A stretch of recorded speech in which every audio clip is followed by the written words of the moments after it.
بسم اللہ الرحمن الرحیم۔ السلام علیکم خواتین و حضرات۔ یہ انتخابات بھی عجیب چیز ہوتے ہیں۔ ہر شخص یہ چاہتا ہے کہ میں جیت جاؤں اور ہر شخص یہ چاہتا ہے کہ میں حکومت بنا لوں، لیکن اس بارے میں کوئی نہیں سوچتا کہ جنہوں نے ووٹ دینا ہے وہ کیا فیصلہ کرتے ہیں۔ جمہوریت میں ہم اپنے آپ کو پیش کرتے ہیں لوگوں کے سامنے کہ اگر آپ کو ہمارا پروگرام اچھا لگا ہو، ہماری بات اچھی لگی ہو، ہم پر اعتماد ہو تو ہمیں ووٹ دیجیے، اور جس کو ووٹ زیادہ ملیں اس کو حکومت بنانے کا حق مل جاتا ہے۔ مختلف طریقے ہیں دنیا میں، متناسب نمائندگی بھی ایک طریقہ ہے۔ برطانوی اس طرح طرز حکومت ہے اور جس طرح ان کے طرز انتخاب ہے وہ بھی ہے۔ مختلف طرح سے مختلف جگہوں پر نظام چلتا ہے۔ آج کل پوری دنیا میں بنگلہ دیش پر بات ہو رہی ہے، اس لیے کہ بنگلہ دیش ایک ٹرموائل میں سے گزر کر آیا ہے، اور اس بات کی وہاں کوشش کی جا رہی ہے کہ وہاں پر سیاسی کشیدگی کو کم کیا جا سکے، حالات بہتر ہو سکے اور وہاں جمہوریت قائم ہو سکے۔ میں تو اس جمہوریت کا قائل ہی نہیں ہوں۔ ویسے جس جمہوریت کی وہاں بات ہو رہی ہے، میں بھی آپ کے سامنے بات رکھوں گا تو آپ کو سمجھ آ جائے گی کہ میں آپ سے کیا گزارش کرنا چاہتا ہوں۔ یہ جمہوریت اور اس طرح کی جمہوریت کے نتیجے میں بننے والی حکومتیں ایک نئی اشرافیہ کو پیدا کرتی ہیں۔ یہ اشرافیہ وہ اشرافیہ ہوتی ہے جس کو حکومتیں یا حکومت اپرچونٹی دیتی ہے کہ تم کسی نہ کسی طرح پیسہ کما لو، ہم تم سے نہیں پوچھیں گے۔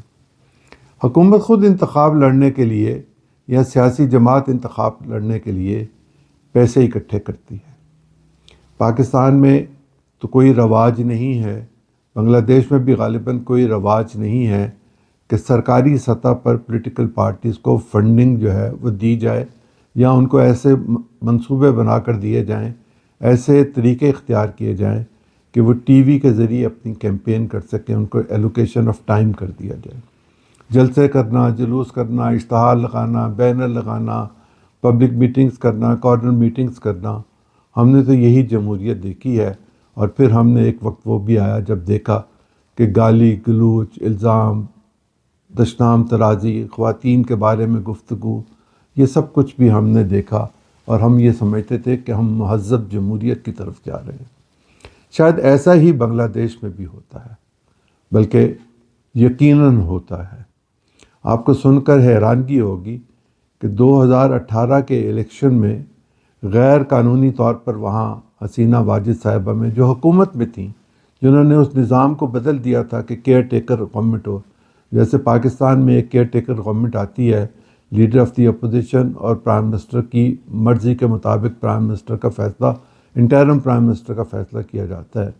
اس طرح وہاں بھی یہ نظام موجود تھا کہ ریٹائرڈ چیف جسٹس آف بنگلہ دیش جو تھے وہ ایکٹنگ پرائم منسٹر بن جاتے تھے یا انٹرم پرائم منسٹر بن جاتے تھے۔ یہ نظام وہاں ختم کر دیا گیا۔ کیوں کیا گیا؟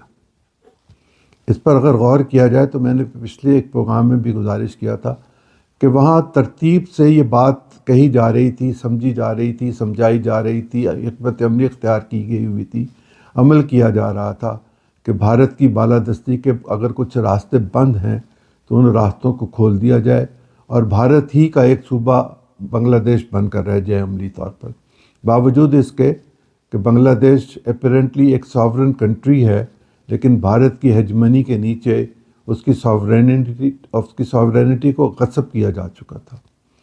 اس کا طریقہ کار بھارت پہ بھی طے ہوتا تھا، اور بنگلہ دیش کے اندر بھی بھارت کے بہت سارے لوگ موجود تھے۔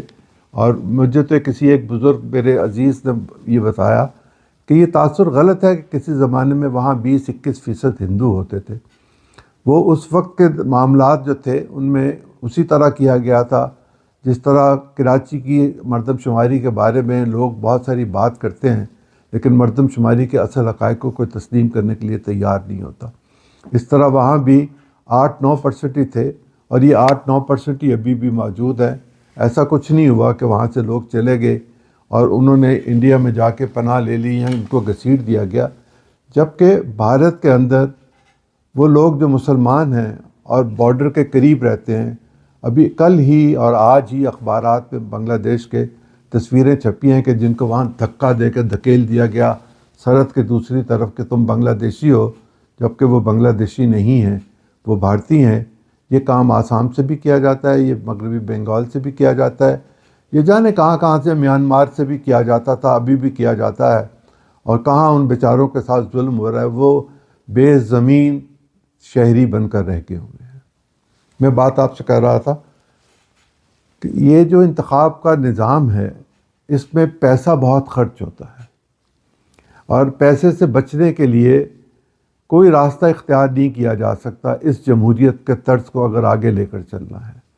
بنگلہ دیش کے انتخابات میں پیسہ تو خرچ ہوگا، بہت خرچ ہوگا، وہاں پولیٹیکل پارٹیز الیکشن لڑ رہی ہیں، اور اب دو اتحاد آمنے سامنے آ گئے ہیں، ان کے درمیان مقابلہ ہوگا، دیکھتے ہیں کہاں جا کے کھڑا ہوگا، اس پر میں جاتے جاتے آخر میں بات آپ سے کروں گا۔ لیکن 2018 میں وہاں 10,000 کروڑ روپے، 10,000 کروڑ ٹکا، روپے نہیں، ہمارے 3 روپے وہاں کے 1 ٹکا کے برابر ہیں، تو گویا پاکستانی 30,000 ارب روپے وہاں غیر قانونی طور پر اکٹھے کیے گئے اور الیکشنز کے لیے ان کو تقسیم کیا گیا تاکہ حسینہ واجد کی حکومت بن سکے۔ اس میں یقیناً بہت سارے لوگ انوالو تھے، میں آپ کے سامنے کچھ چیزیں رکھوں گا۔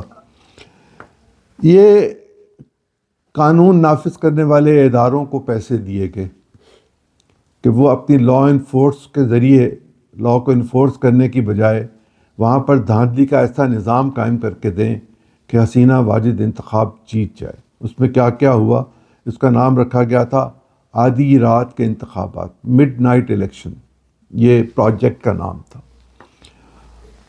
456 صفحات پر مشتمل رپورٹ پبلک ہوئی ہے وہاں، یا پرائم منسٹر کو دی گئی ہے، جس کے کچھ کانٹینٹ میرے پاس موجود ہیں۔ اور ایس عالم گروپ کے چیئرمین سیف عالم نے فنڈ اکٹھا کرنے اور تقسیم کرنے میں مرکزی کردار ادا کیا تھا۔ یہ وہاں کے کوئی صاحب ہوں گے، وہاں سابق مشیر تھے سلمان ایف رحمان، اور ایس عالم گروپ کے چیئرمین سیف عالم نے یہ پیسے اکٹھے کیے، مرکزی کردار ادا کیا، جو زیادہ تر کاروباری گروہوں میں سے حاصل کیے گئے۔ وہ لوگ جو وہاں بڑے کاروباری لوگ ہیں ان سے یہ پیسے لیے گئے، اور ڈرا کے ہی لیے گئے ہوں گے۔ یقیناً کوئی کاروباری آدمی آرام سے پیسے دیتا نہیں ہے، اور اگر کسی کو دینے ہوں تو وہ کہتا ہے رسید دے دو تاکہ میرے ٹیکس کے معاملات ٹھیک رہیں۔ تو یہ پیسے تو غیر قانونی طور پر لیے گئے تھے، اور اس میں پولیس اور انٹیلیجنس ایجنسیز نے 6 مہینے تک انویسٹیگیشن کی۔ اس انویسٹیگیشن کے نتیجے میں یہ نتیجہ اخذ ہوا کہ انتہائی منظم طریقے سے انتخابی عمل کو کنٹرول کرنے کے لیے استعمال کیا گیا تھا، جس میں پولنگ کے عملے پر اثر انداز ہونا، پولنگ سٹیشنز پر قبضہ کرنا، بیلٹ باکس بھرنا اور نتائج کو مینیج کرنا شامل تھا۔ گویا آپ اندازہ کیجئے کہ کیا کیا شامل تھا، کیا پورے کا پورا الیکشن ہی شامل تھا نا، کہ الیکشن کا نتیجہ اپنی مرضی کے مطابق لیا جائے۔ تخمینہ لگایا گیا کہ 10,000 کروڑ میں سے 3,500 کروڑ مبینہ طور پر براہ راست قانون نافذ کرنے والے اداروں اور انتظامی عہدیداروں کے حوالے کیے گئے، جبکہ باقی فنڈ یا تو سیاسی عناصر میں تقسیم کیے گئے یا اس وقت اقتدار میں موجود عوامی لیگ کے لیڈروں کو دیے گئے تاکہ وہ اپنی کیمپینز چلا سکیں۔ رپورٹ میں بتایا گیا کہ صرف پولیس کو 1,000 کروڑ پولیس کے افسروں کو سرکار نے رشوت دی، یعنی سرکار وہاں کی پولیس کو رشوت دے رہی تھی کہ آپ پولنگ سٹیشنز کو مینیج کریں گے۔ حکمران جماعت کے قریبی ساتھی سمجھے جانے والے سیف عالم مبینہ طور پر فنڈز کا بڑا اکٹھا کرنے کے ذمہ دار تھے۔ تفتیش کاروں کے مطابق دعویٰ ہے کہ انہوں نے غیر قانونی طور پر 8,000 کروڑ روپے یا ٹکا، کروڑ جب میں روپے کہوں تو آپ اس کو ٹکا ہی سمجھیے گا، چونکہ زبان پر ہمارے روپیہ ہی ہوتا ہے۔ انہوں نے تقسیم کیے، کس کس کو تقسیم کیے؟ انٹیلیجنس ایجنسی کو تقسیم کیے۔ اس کے برعکس حکومت کی طرف سے 2018 کے پورے انتخاب کے لیے جو رقم سرکار نے مختص کی ہوئی تھی کہ انتخاب پر خرچ ہوگی، وہ 966 کروڑ روپے یا کروڑ ٹکا تھی۔ اس میں سے 666 کروڑ ٹکا خاص طور پر انتخابات کے مطابق قانون نافذ کرنے والے اخراجات کے لیے رکھے گئے تھے. یہ رقم اس غیر قانونی طور پر اکٹھے کیے گئے آف بک اقتدار کے مقابلے میں بہت کم تھی. وہ تو 10,000 کروڑ انہوں نے اکٹھے کیے ہوئے تھے. اور یہ جو خرچ ہوئے تھے الیکشن پر سرکار کی طرف سے یہ 666 کروڑ روپے تھے، یعنی 1,000 کروڑ روپے سے بھی کم. اگر 100 کروڑ ہو تو 1 ارب بن جاتا ہے. تو آپ دیکھ لیجئے کہ 10,000 کروڑ کتنے رقم ہے، تصور میں نہیں آ سکتا. تفتیش کاروں نے الزام لگایا کہ رقم کا بڑا حصہ حسینہ واجد کی بہن ریحانہ کے حوالے کیا گیا، جبکہ 35 کروڑ ٹکا براہ راست قانون نافذ کرنے والے انتظامی عہدیداروں میں تقسیم کیے گئے. بڑے بڑے جو عہدیدار تھے، ابھی آ جائے گا سامنے. بقیہ 5,000 کروڑ ٹکا مبینہ طور پر 6 کلیدی منصوبہ سازوں نے لوٹ لیے اور ایسے سیاسی کارروائیوں، فیلڈ لیول مینجمنٹ اور انتخابی دھاندلے سے منسلک خفیہ سرگرمیوں پر خرچ کیا گیا. گویا پریزائڈنگ افسر کو بھی پیسے دیے گئے، ریٹرننگ افسر کو بھی پیسے دیے گئے، پولیس کو بھی پیسے دیے گئے، انٹیلیجنس آفیسرز کو بھی پیسے دیے گئے، ممکنہ عدالتوں میں بھی یہ پیسے گئے ہوں، الیکشن کمیشن کو بھی یہ غالباً اس وقت پیسے دیے گئے. پولیس کے لیے مختص فنڈ میں سے سلمان ایف رحمان، آنجہانی ایچ ٹی امام، سابق وزیر داخلہ اسد الزماں خان اور کئی اور لوگوں کی نگرانی میں مرحلہ وار یہ پیسے پہنچائے جاتے تھے. تقسیم کو آسان بنانے کے لیے مبینہ طور پر پولیس ہیڈ کوارٹر میں کی LIC برانچ میں ایک مخصوص نوٹ اور نیٹ ورک تیار کیا گیا تھا. اس چینل کے ذریعے رقم LIC DIGs کو دی جاتی تھی. تمام 64 district superintendent, 8 range deputy inspector general metropolitan corporation, police commissioners اور خصوصی یونٹس کے سربراہان تک پہنچائی گئی. پوری کی پوری ریاست تھی، اس نے گرپ کر لیا ہوا تھا سسٹم کو، اور اس میں کوئی ایسا شخص نہیں بچا جو اس سے باہر ہوگا. کوئی باہر ہوگا تو اسے انہوں نے کام ہی نہیں کروایا ہوگا، اس کو دور پرے پھینک دیا ہوگا کہ دفعہ ہو، تیری ضرورت نہیں ہے ہمیں. اس سرکاری رپورٹ کے مطابق جو وہاں ڈاکٹر یونس صاحب کو دی گئی ہے، پرسوں ہی دی گئی ہے، اس میں رینج لیول کے افسروں کو 15 کروڑ روپے تک دیے گئے. جو شہر میں لوگ موجود تھے پولیس کے یا ذمہ دار، ان کو فی SHO، ہر تھانے کے SHO کو 10 لاکھ ٹکا کی سطح پر پیسے دیے گئے، جبکہ 5 لاکھ روپے بھی لوگوں کو دیے گئے. اسسٹنٹ سپرنٹینڈنٹ پولیس اور سرکل لیول کے افسروں کو 5 سے 10 لاکھ روپے کے درمیان ادا کیے گئے. کئی سینئر افسران کے نام غیر معمولی طور پر بڑی رقم وصول کرنے والوں میں شامل ہیں. چیف بے نظیر احمد مبینہ طور پر 100 کروڑ ٹکا لے گئے اور ریب بھی شامل ہیں. اس وقت کے اسپیشل برانچ کے ایڈیشنل IG شاہد الاسلام نے 50 کروڑ ٹکا لیا اور اس وقت کے IGP جاوید نے کم از کم 150 کروڑ ٹکا وصول کیا. رپورٹ میں یہ کہا گیا کہ کم از کم 52 پولیس افسران فیلڈ آپریشنز میں براہ راست ملوث تھے، جن میں پولنگ سٹیشنز پر قبضہ کرنا، بیلٹ باکس بھرنا، ووٹوں کی گنتی کو مینیج کرنا وغیرہ شامل تھا. تفتیش کاروں نے یہ بھی نوٹ کیا کہ رپورٹ میں نامزد تقریباً 15 افسران اب بیرون ملک رہ رہے ہیں. وہ ملک جو جمہوریت کے دعوے دار ہیں، وہ ایسے سب کرپٹ لوگوں کو اپنے پاس رہنے کے لیے ہر وقت میں ہر ملک سے جگہ دیتے ہیں. ان میں کون کون ہیں؟ اس میں امریکہ، برطانیہ، آسٹریلیا، ترکی، دبئی اور بھارت کے نام آ رہے ہیں. یہ وہاں جو کچھ ہوا اس میں اس وقت ان کے جو سیکریٹری تھے عبدالقادر عوامی لیگ کے، انہوں نے اس میں اہم کردار ادا کیا تھا. اور مقصد کیا تھا؟ مقصد تھا کہ لوگوں کا رجحان نہیں، لوگوں کے ووٹ کو اس طرح مینیج کیا جائے کہ حسینہ واجد جیت جائے، گویا انڈیا جیت جائے. آج جس طرح انڈیا نے حسینہ واجد کو اپنے پاس رکھا ہوا ہے، وہ ہمیں اس بات کی نشاندہی کرتا ہے کہ سیاستدان جو کہتے ہیں اصل میں وہ ویسا نہیں ہوتا. اس کے پیچھے کیا ہوتا ہے، اس کے لیے سوال کرنا پڑتا ہے. اور اگر ہم سوال نہ کریں تو پھر ہم بات کو سمجھ نہیں سکتے کہ سیاستدان جو بولی بول رہا ہے اس کے پیچھے اس کے مقاصد کیا ہیں، مفہوم کیا ہے، اس کی پلاننگ کتنے عرصے کی ہے، وہ کتنے عرصے کے لیے سوچ سکتا ہے، اس کا لائف سٹائل کیا ہے۔ اگر وہ کوئی ایماندار ہوگا تو اس کی زندگی میں کوئی فرق نہیں پڑے گا، اس کے دروازے پر لوگ جا سکیں گے۔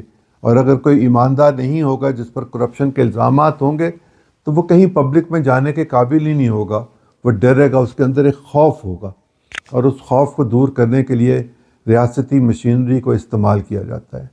اب وہاں جو تبدیلی آنے والی ہے جس کے بارے میں کہا جا رہا ہے کہ 12 فروری کو انتخاب ہو جائے گا، اور اس انتخاب کے نتیجے میں ایک ریفرینڈم بھی ساتھ ساتھ ہونا ہے جس نے 11 چیزوں کو، میں نے کل آپ سے گزارش کی تھی کہ 11 چیزوں کے اندر انہوں نے اپنی اصلاحات کرنی ہے، جس میں الیکشن کمیشن شامل ہے، جس میں پولیس کا نظام پورے کا پورا ان کو بدلنا پڑے گا، جس میں ان کو اپنی سول ایگزیکٹو سول انتظامیہ کے نظام کو پورے کے پورے بدلنا پڑے گا، عدلیہ کو ٹھیک کرنا پڑے گا، عدلیہ میں سے ان لوگوں کو نکالنا پڑے گا جو اس طرح کے معاملات کو کور کرتے رہے اور لوگوں کو پھانسیوں کی سزائیں دیتے رہے۔ ان کو کرپشن ختم کرنی پڑے گی۔ میں نے کرپشن کی کہانی آپ کو بتا دی، 10,000 کروڑ روپے یا 10,000 کروڑ ٹکا بنگلہ دیش کے الیکشن پر غیر قانونی طور پر استعمال کیا گیا، غیر قانونی طور پر اکٹھا کیا گیا۔ انویسٹیگیشن ہو گئی ہے، لوگ سامنے آ چکے ہیں، اب اس پر مقدمہ چلے گا، کیا ہوگا، وہ سب چیزیں ہمارے سامنے خود بخود آ جائیں گی۔ لیکن وہاں آئینی اصلاحات بھی ہونی ہیں جس کے تحت وہاں ایک پروپورشنل ریپرزنٹیشن کے ذریعے ایک ایوان بالا بنے گا۔ لوکل گورنمنٹ کے نظام کو وہ ٹھیک کرنا چاہتے ہیں، وہ خواتین کے پورے نظام کو ٹھیک کرنا چاہتے ہیں، وہ مزدوروں کو ان کے حق دینا چاہتے ہیں، وہ ڈیولپمنٹ کرنا چاہتے ہیں، وہ لوکل باڈیز کے نظام کو بہتر کرنا چاہتے ہیں۔ لیکن یہ کیسے ہوگا؟ اس کشیدگی میں جو وہاں پر پیدا ہوئی ہے، اور عوامی لیگ کے لوگ جو متحرک ہو چکے ہیں کہ نو میں ووٹ دیا جائے، نا میں ووٹ دیا جائے تاکہ ریفرینڈم کامیاب نہ ہو سکے۔ ریفرینڈم تو یقیناً کامیاب ہو جائے گا۔ یہ سب کچھ جو چیزیں تفصیلات سامنے آ رہی ہیں، ان کے ساتھ ساتھ 20 جنوری کو کوئی 1-2 مقدمات کا فیصلہ شاید سامنے آئے گا جس کے نتیجے میں کچھ اور چیزیں واضح ہو جائیں گی۔ 12 فروری تو ابھی دور ہے، انتخاب ہوگا کہ نہیں ہوگا اس پر میں آپ سے اپنے اگلے پروگرام میں انشاءاللہ بات کروں گا کہ اگر ہوگا تو کیوں ہوگا، اور اگر نہ ہوا تو کیا وجوہات ہوں گی۔ مجھے صرف 1-2 چیزوں کا انتظار ہے کہ وہ مجھے مل جائیں تو میں آپ کے ساتھ شیئر کر سکوں۔ یہ پروگرام میں آپ کے لیے اس لیے پیش کر رہا ہوں اور یہاں بنگلہ دیش کے بارے میں اس لیے گفتگو کر رہا ہوں کہ ہمارے تو وہ بھائی بہن ہیں، ہمارے تو وہ بچے ہیں، ہمارے تو وہاں بزرگ بھی ہیں، ہمیں ان سے محبت ہے۔ ہم چاہتے ہیں کہ وہ چین سکھ کے ساتھ اپنی زندگی بسر کر سکیں، ہم چاہتے ہیں وہ بھارت کی بالادستی سے اپنے آپ کو آزاد کر سکیں، ہم چاہتے ہیں کہ وہ اپنے فیصلے خود کریں، ہم چاہتے ہیں کہ وہاں چین ہو، امن ہو، سکون ہو، پیار ہو، محبت ہو، اخوت ہو، بھائی چارہ ہو، یہ سب کچھ وہاں ہونا چاہیے۔ ہم یہ بھی چاہتے ہیں کہ ہمارے ساتھ ان کی جو غلط فہمی ہیں وہ دور ہوں، اور اگر ہمارے ساتھ ان کا کوئی ایسا معاملہ ہے جس پر بات چیت کرنا ضروری ہے تو دونوں حکومتوں کو یہ 12 فروری گزرنے کے بعد ہی کرنا پڑے گا، اس سے پہلے تو ہو نہیں سکتا۔ ایک بات جاتے جاتے آپ سے گزارش کر دوں کہ امریکہ کے ساتھ جو ان کے ٹریڈ کے معاملات ہیں اس پر ڈاکٹر شفیق صاحب کے ساتھ بھی اور ضیاء الرحمن صاحب کے صاحبزادے طارق رحمان کے ساتھ بھی انہوں نے ورچوئل گفتگو کی ہے، ورچوئل رابطہ ہوا ہے انٹرنیٹ کے ذریعے، اور انہوں نے بنگلہ دیش کے حوالے سے یہ گفتگو کی کہ ٹریڈ کیسے ہوگی، ٹیکسیشن کیسے ہوگی، جو وہ ٹیرف لگا رہے ہیں وہ کس طرح کا ہوگا، کیا چیز ایکسپورٹ ہو سکے گی، کیا امپورٹ ہو سکے گی۔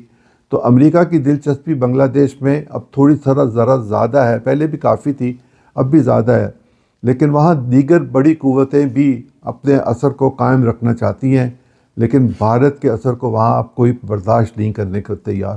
یہی نوجوانوں کا عزم تھا۔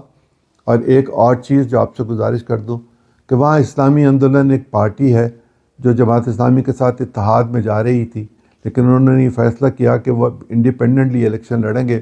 اس اتحاد میں ان کو 47 نشستیں دی جا رہی تھیں، لیکن انہوں نے 269 سیٹوں پر اپنے امیدوار کھڑا کرنے کا اعلان کر کے اپنے آپ کو اس اتحاد سے الگ کر لیا، اور انہوں نے یہ بھی کہا کہ اس کا فیصلہ ہم کچھ دن میں بات کریں گے کہ ہم کس کس کانسٹیٹوئنسی میں کس کس جماعت کے امیدوار کی حمایت کریں گے اور کس کس کے ساتھ ہم مقابلے کے لیے اتریں گے۔